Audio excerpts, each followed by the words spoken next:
Well, Dr. Jerry Bergman is another Menzen who is a creationist. Uh, I kind of liken Dr. Bergman to the Sicilian in uh, the uh, the movie The Princess Bride. He's that smart, and I've worked with him together in at Michigan State University. We were lecturing there together, but he has written a book review on a book written by Jane Goodall, the famous ape expert. And she has written this book, Performance and Evolution in the Age of Darwin, Out of the Natural Order. Yes, she's critical of the way Darwinism was touted from the year 1820 to 1900. And by performance, she does mean play acting, because look what Dr. Bergman found in this book. Uh, she says that P.T. Barnum was very instrumental. Oh, yeah, the major use of the performing arts to convince people that Darwinism was true.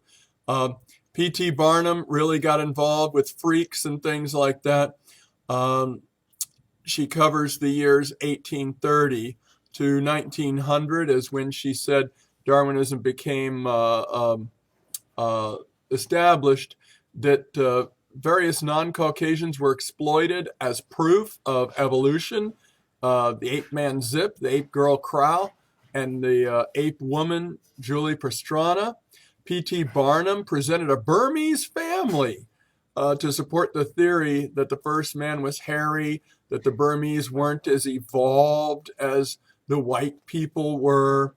Um, then they dressed up a orangutan at the American Museum of Natural History trying to show just how human apes can be and how ape humans can be. And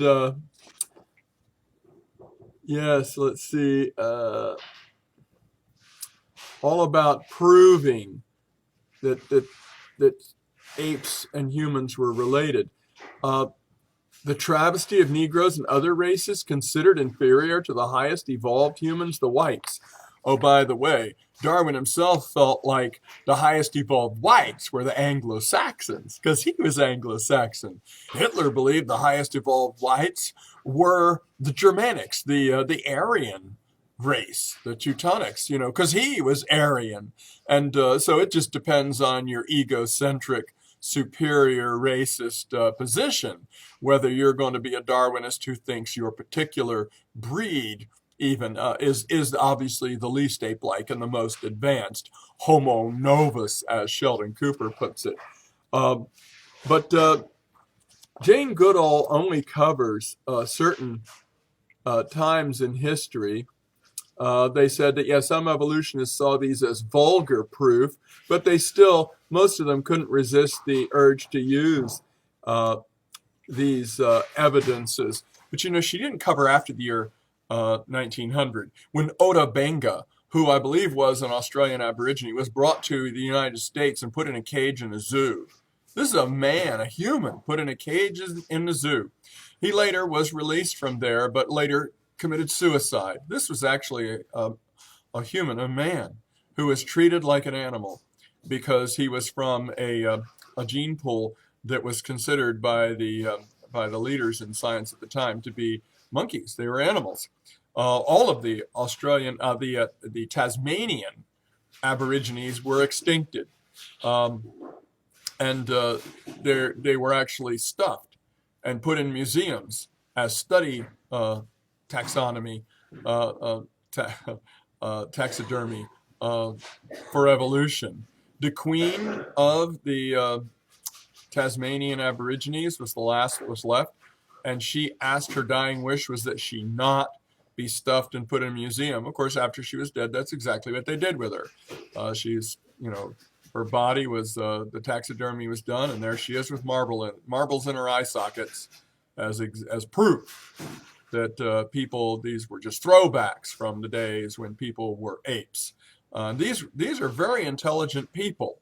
They have all the intelligence that any other breed of human. Remember, there's just one race. And Darwin's book was entitled On the Origin of the Species by Means of Natural Selection of Favored Races in the Struggle for Life. I'm sorry, but to be a wholesale Darwinist, you have to be a racist. Richard Dawkins admitted it, and it's hard to get most politically correct evolutionists to admit the horrors of the not politically correct stances that you must take if you want to be a true Darwinist. Well, anyway, on that note, Merry Christmas and God bless you all. But remember the dark shadow that nips at your heels if you're flirting with Darwinism as a worldview. God bless. Bye-bye.